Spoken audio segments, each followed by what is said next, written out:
कई लोग कहते हैं महाराज जी रुद्राक्ष को सिद्ध कैसे करना चाहिए?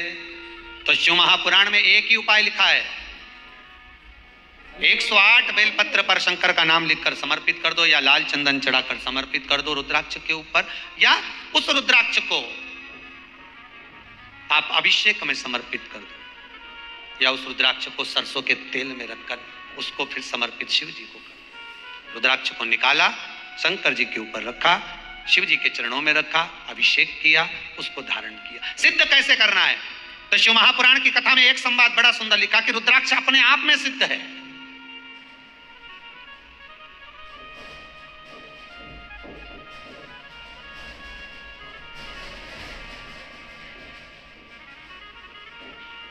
मुंबई में एक मेडिकल रिसर्च सेंटर में इस रुद्राक्ष के पानी का रिसर्च किया जा रहा है। आप लोग निकालना कभी, आप लोग तो उसमें निकलेगा आपको, उसका सेंटर का नाम दिया जाएगा कि किस रिसर्च सेंटर में निकाला जा रहा है। रुद्राक्ष का पानी, कि रुद्राक्ष जब पानी के अंदर पड़ा रहता है तो उस पानी में कितना बल प्राप्त हो जाता है, उससे शुगर, बीपी, ब्लड प्रेशर आदि आंखों की, चर्म की रोग, जितने रोग होते हैं उसमें आप उसमें पढ़िएगा, कभी निकालिएगा कि उस रिसर्च सेंटर में रिसर्च हो रहा है रुद्राक्ष के मात्र पानी का, कि उस पानी में कितना बल आ जाता है।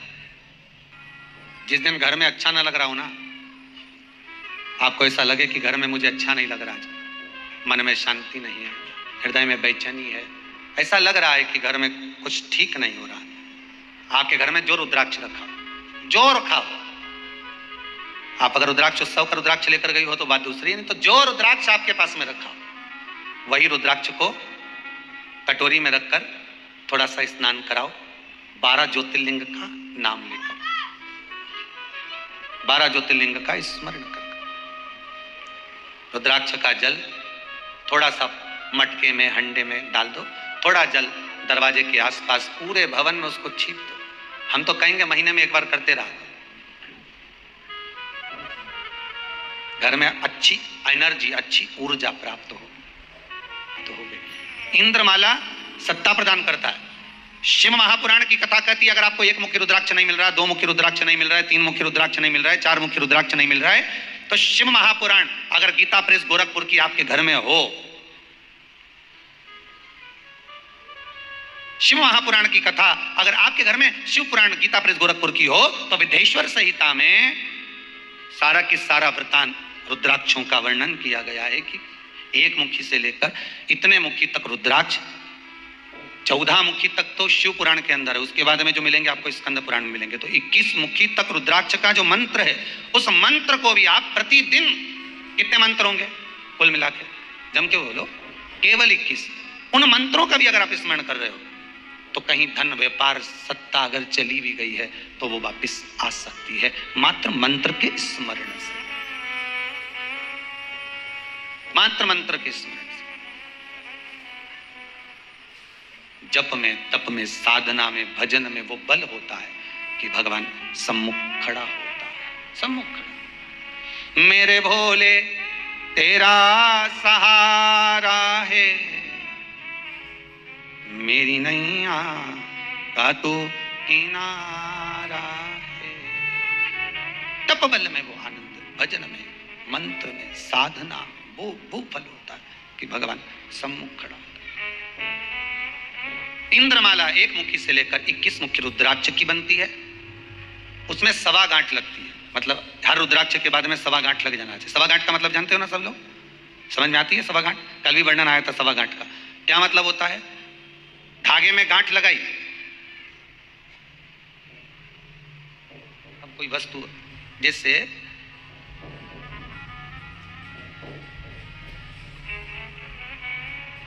एक धागे में ये गांठ लगी हुई है, ठीक है, एक गांठ लगी, एक उस गांठ के बाद में जो दूसरी गांठ लगी वो भी गांठ ही कहलाएगी, पर गठान के ऊपर, गांठ के ऊपर दूसरी गांठ अगर लग जाए तो वो सवाया कहलाएगी। बस इतना ध्यान रखिए, इसको कहते 1.25 गांठ। कल आपको कथा में वर्णन किया था, 9 रुद्राक्षों का जो वर्णन किया था, कौन कौन से थे, जम के बोलो, 4, 5, 6, 3 रुद्राक्ष का वर्णन महाराज, उसमें 1.25 गांठ का वर्णन आ रहा था बार बार, और आप सुन भी रहे थे। पूछा भी नहीं आपने एक बार भी कि सवा गांठ होती क्या। बस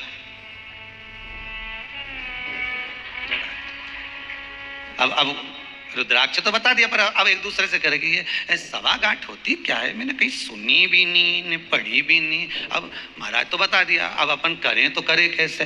तो गांठ के ऊपर जब गांठ चढ़ जाए तो वो सवाया हो जाती।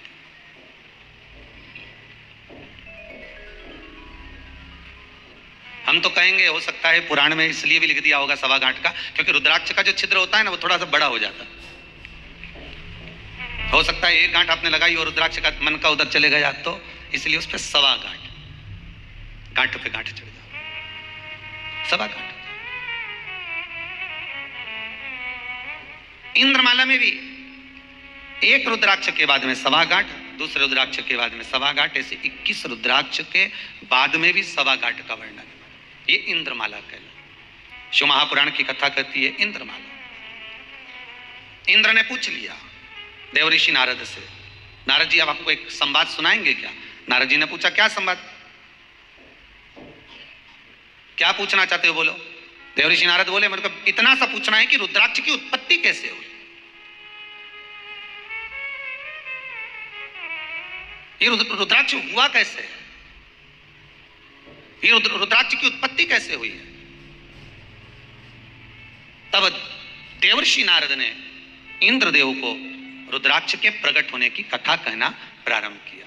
बहुत ध्यान से सुनिएगा महाराज। एक कथा तो हमको शिव महापुराण में मिल जाती है कि माता सती के याद में, वियोग में भगवान शंकर एकांत में बैठकर जब तप साधना में डूबे हुए थे, उस तप साधना में माता सती की जब याद आ जाती है, उस तप साधना में माता सती का जब स्मरण आ जाता है तो शंकर के नयनों से अश्रु गिर जाता है।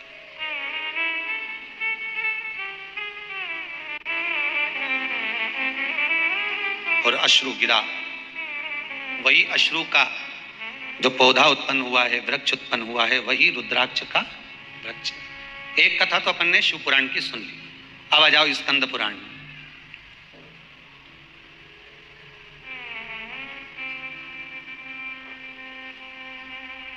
महाराज त्रिपुरासुर राक्षस को मारने के लिए सारे 33 कोटि देवी देवता अपना अपना प्रयास। एक इंद्रमाला होती है, क्या नाम है उसका, जम के बोलिए जरा। इंद्रमाला। इंद्रमाला में एक मुखी से लेकर 21 मुखी तक रुद्राक्ष होते हैं। ध्यान से सुनिएगा इस इंद्रमाला का वर्णन।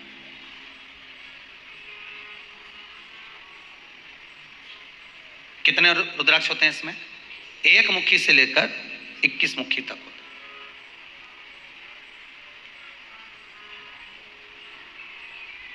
अब बाजार में लेने जाओगे या इंद्रमाला की कीमत बाजार में मालूम करोगे तो लगभग 2 से 2.5 करोड़ की एक होना चाहिए। कितने की एक है, जम के बोलिए जरा। 2 से 2.5 करोड़ की एक अगर कीमत निकालोगे, और आप अगर ऐसे ऑनलाइन कहीं कीमत निकाल कर देखोगे गूगल पर, फेसबुक पर कि हमको इंद्रमाला खरीदना है रुद्राक्ष की, तो उसकी कीमत 2-2.5 करोड़ होगी। पर शिव महापुराण में लिखा है कि भगवान की कोई वस्तु अगर भगवान शिव की है तो उसकी कोई कीमत नहीं, शंकर ने उसको निःशुल्क दिया। इंद्रमाला आप स्वयं भी बना सकते हो और उसका कोई शुल्क नहीं है, उसकी कोई कीमत नहीं है, बस निर्माण आपको करना है।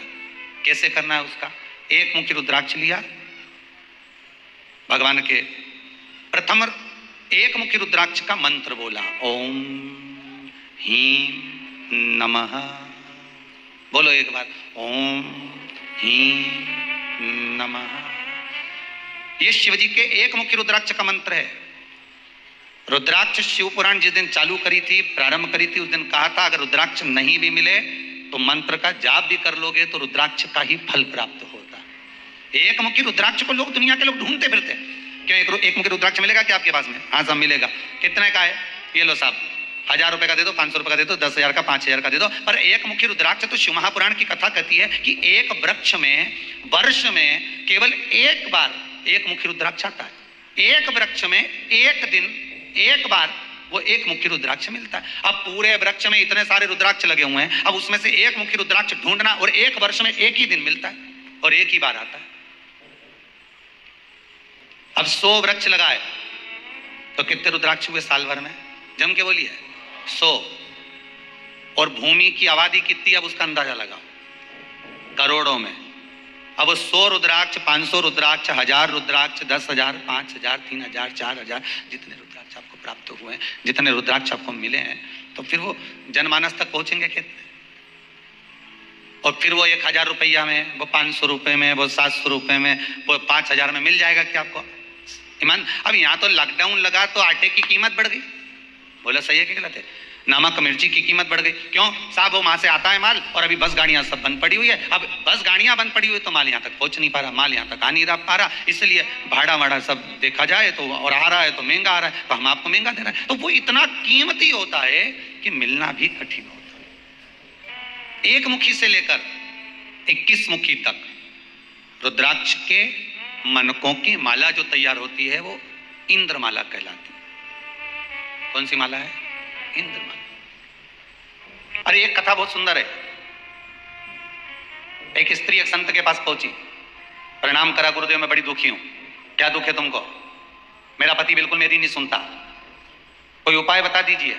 संत ने कहा एक उपाय है, पर उसमें थोड़ी मेहनत तुम्हारी लगेगी। क्या मेहनत करना पड़ेगी बताओ? मेहनत केवल इतनी सी है कि शेर की मूंछ का जो बाल होता है ना, वो चाहिए। उसको लाकर तुम मुझे दोगी, मैं उसको जलाकर उसकी भस्म बनाऊंगा, और भस्म बना के मैं उसको तैयार करके तेरे को दे दूंगा। तो तेरे पति के तिलक लगा देना, फिर तू जैसी कहेगी तेरा पति वैसा करेगा। बस इतनी। हाँ। शेर कहाँ मिलेगा? तो कि जंगल में। अब ये जंगल में चली गई, सोचो जरा। और जंगल में जाकर शेर को ढूंढ रही थी। अब एक जगह पे शेर मिल भी गया इसको। अब इसके मन में आया, मैं गई शेर के पास और निपटा गया मुझे ही। तो पति को अपना बनाने के चक्कर में वो शेर के पास थोड़ी दूर तक गई, फिर पीछे आ गई, फिर पेड़ के पीछे देखती रही, शेर है बैठा है, पानी पी रहा था, फिर बैठ गया। थोड़ी देर शेर ने आंख बंद कर ली, इसने 2-4 कदम और आगे बढ़ाए, फिर कदम बढ़ाए, फिर कदम बढ़ाए। ऐसे 4 दिन, 6 दिन, 8 दिन, 15 दिन लग गए इसको, और धीरे धीरे ये शेर के पास पहुंच गई। शेर को धीरे धीरे बड़े प्रेम से संभालती, सहलाती, मीठी वाणी बोलती। सिंह को भी अच्छा लगने लगा, प्रेम स्नेह से शेर के साथ में रही। बाद में इसने एक मूंछ का बाल तोड़ लिया, संत को ले जाकर दे दिया। संत को कहा गुरुदेव ये बाल लीजिए, आप ऐसी भस्म बना दो जिससे मेरा पति अच्छा हो जाए। तो इतने में संत ने उसके चरण पकड़ लिए। जब तुम मीठी वाणी बोलकर शेर को अपना बना सकती है तो पति क्या लगता है? आज सुबह कोई माता जी कह रही थी, गुरुदेव कोई ऐसा रुद्राक्ष है क्या कि जिसको मैं पहन लूं और पहनने के बाद मैं जिससे चाहूं, मेरी बड़ी बहू हो, छोटी बहू हो, जमाई हो, मैं जिससे चाहूं जो काम निकाल लूं, ऐसा कोई रुद्राक्ष है क्या? तो हमने कहा है, वो है। कितने का मिलेगा? तो हमने कहा फ्री, तुम्हारे लिए बिल्कुल फ्री। तो कहा वो रुद्राक्ष कौन सा है? तो हमने कहा तुम्हारी जिभ्या। इससे जोरदार कोई रुद्राक्ष नहीं होगा। अरे प्रेम की वाणी तो बोलो, स्नेह की वाणी तो बोलो, बहू भी तुम्हारी हो जाएगी और सास भी तुम्हारी हो जाएगी। इससे जोरदार कोई रुद्राक्ष होगा क्या? मंदिर में अगरबत्ती लगाओ ना लगाओ, वो पर दिया लगाओ ना लगाओ, भोग लगाओ ना लगाओ,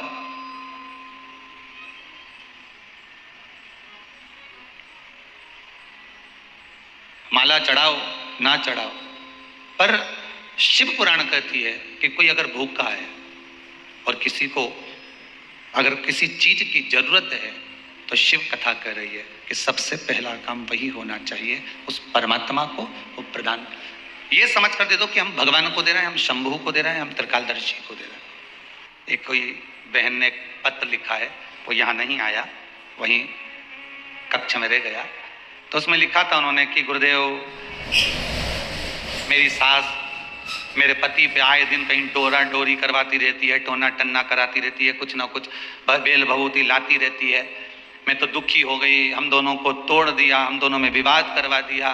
तो हमने उस पत्र को पढ़ा। पत्र को पढ़ने के बाद उसने कहा था जवाब दे देना आप व्यासपीठ से, तो दे रहा हूँ, आप जहाँ भी बैठी हो सुन लेना।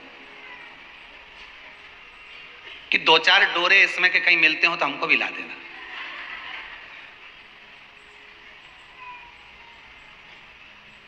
तुम्हारे पति का स्वभाव डोरे नहीं बदल रहा है, तुम्हारे पति का स्वभाव ये बेल और भभूति नहीं बदल रही है, तुम्हारे पति का स्वभाव तुम ये सोच सोच के बदल रही हो। आए दिन झगड़ा करना कि तुम्हारी माताजी ने ये कर दिया, तुम्हारे पिताजी ने ये कर दिया, तुम्हारी भाभी ने ये कर दिया, तुम्हारे भाई ने ये कर दिया। रोज प्रतिदिन इतना बड़ा टेंशन लेके सुबह से शाम तक चिंता चिंता चिंता चिंता, और वो टेंशन जब तुम्हारा पति तुम्हारे पास में आता है तो उसको उंडेल देती हो पूरा टेंशन, वो भी टेंशन में हो गया। इस चक्कर में वो तुमसे दूर रहने लगा, इस चक्कर में वो तुमसे बात भी नहीं करता। रावण जब मर गया, पृथ्वी पर गिर गया, राम जी ने लक्ष्मण जी को भेज दिया, जाओ जरा थोड़ा ज्ञान लेकर। और लक्ष्मण जी गए और उसके सिर के पास जाके खड़े हो गए रावण के। रावण ने जो लक्ष्मण जी के देखा तो मुंडा फेर लिया, मुंह कुदर कर लिया। लक्ष्मण जी के तो कांटे से खून नहीं। लक्ष्मण जी ने तुरंत राम जी से जाकर कहा, क्या आपने मेरे को उसके पास भेजा ज्ञान लेने के लिए? और कह रहे थे इतना विद्वान है, इतना ज्ञानी कि दूसरा पैदा ही नहीं होगा इसके जैसा। जाओ लक्ष्मण उससे ज्ञान लेकर। आप क्या जाऊं उसके पास? उसके पास खड़ा हुआ तो उसने मुझे देख के मुंह फेर लिया। राम जी बोले, रे लक्ष्मण तू इतना विद्वान बनकर गया था, क्या क्या सोच कर क्या गया था? क्या सोच कर जाना? हम रघुकुल के हैं,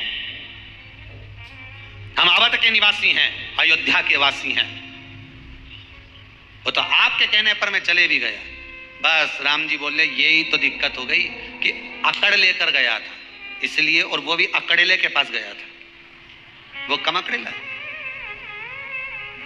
सुन, लक्ष्मण जी से कहा, सुनो अभी तुम कहां जाके खड़े हुए थे? उसके सिर के पास। गुरु के पास जाते हैं, सदगुरु के पास जाते हैं, ज्ञान लेने जाते हैं, कुछ प्राप्त करने जाते हैं तो सिर पे बैठते हैं कि पांव में बैठते हैं? लक्ष्मण जी ने राम जी के चरण पकड़ लिया। वाह भैया, तभी क्यों कि मुंह क्यों फेरा? कारण इतना ही है। मुंह फेरने का कारण केवल इतना था कि मैं अहंकार रखकर गया था, अभिमान रखकर गया था। किसी के पास में जा रहे हो और कुछ प्राप्त करना है तो खाली होकर जाइए, खाली, अहंकार से विहीन, अभिमत्ता से विहीन, अहमता से विहीन। लक्ष्मण जी गए, रावण के चरणों के पास जाकर खड़े हुए। जैसे ही रावण के चरणों के पास जाकर खड़े हुए, रावण ने ज्ञान उपदेश दे दिया। लक्ष्मण जी वापिस आ गए। फिर निवेदन करेंगे, गुरु के पास जाना तो बिल्कुल अनपढ़ बनकर जाना, पढ़े लिखे नहीं। हमें तो बहुत आता है, सारे वेद पुराण हमने पढ़ लिए, सारे शास्त्र हमने पढ़ लिए, हमने तो एक एक जगह छाट छाट के पढ़ा, हमने तो एक एक चीज निकाली, हमने तो ये करा। तुम विद्वान बनकर मत जाओ, अज्ञानी बनकर जाओ।